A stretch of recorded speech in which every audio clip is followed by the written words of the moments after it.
नमस्कार, आवाज इंडिया देखने वाले दर्शकों का स्वागत है। महाराष्ट्र के चंद्रपुर में सकल हिंदू समाज की ओर से भव्य धर्म सभा का आयोजन किया गया। इस मौके पर महाराष्ट्र के कैबिनेट मंत्री नितेश राणे मुख्य अतिथि के रूप में मौजूद रहे। नितेश राणे ने लोगों को संबोधित करते हुए विशिष्ट समुदाय पर जमकर प्रहार किया।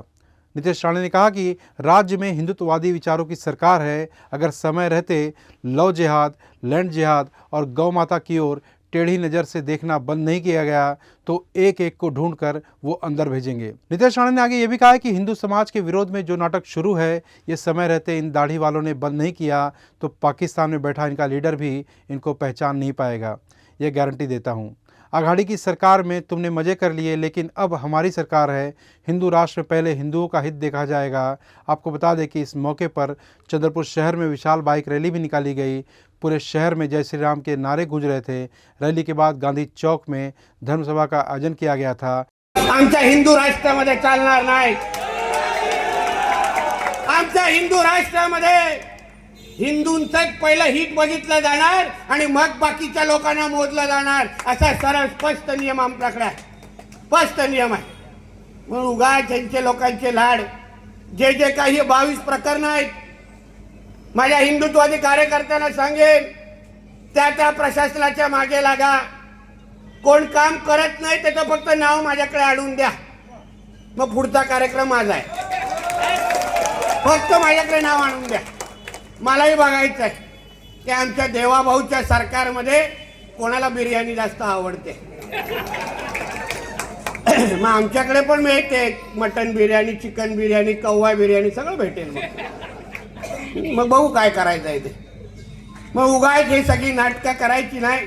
जीआर काढलेला आहे, नोटिफिकेशन काढलाय, तरी पण हे काय कुठे ना कुठे तरी मोहल्ल्यामध्ये बसलेले हे जे काही हिरवे साप आहेत ते आमच्या राज्यपालांपेक्षा काय मोठे झालेले आहेत का?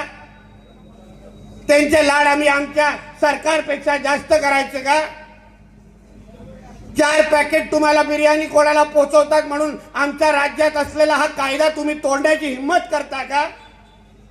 म्हणून त्या अधिकाऱ्यांना ज्यांना हे कायदा अंमलबजावणी करण्याची जबाबदारी आहे, आमच्या पोलीस खात्याला आवर्जून सांगतो, तुमच्या खात्याचे प्रमुख आदरणीय देवेंद्र फडणवीस साहेब आहेत। आम्ही कुठल्याही खात्याच्या कुठल्याही अधिकाऱ्याच्या विरोधात नाही। आम्हाला एवढंच म्हणणं आहे, हा जो काय कायदा आहे ना, त्या कायद्याची 100% अंमलबजावणी यापुढे आमच्या राज्यामध्ये तुम्हाला करायलाच लागेल, अशी स्पष्ट भूमिका आमच्या राज्य सरकारची आहे। आणि जो अधिकारी हा असलेला कायदा मोडण्यामध्ये कोणालाही मदत करत असेल, त्याची फक्त माहिती आमच्या हिंदुत्ववादी कार्यकर्त्यांनी आणून मला द्या। फक्त द्या तुम्ही, बाकी काहीच त्रास घेऊ नका, अंगाला काय लावून घेऊ नका।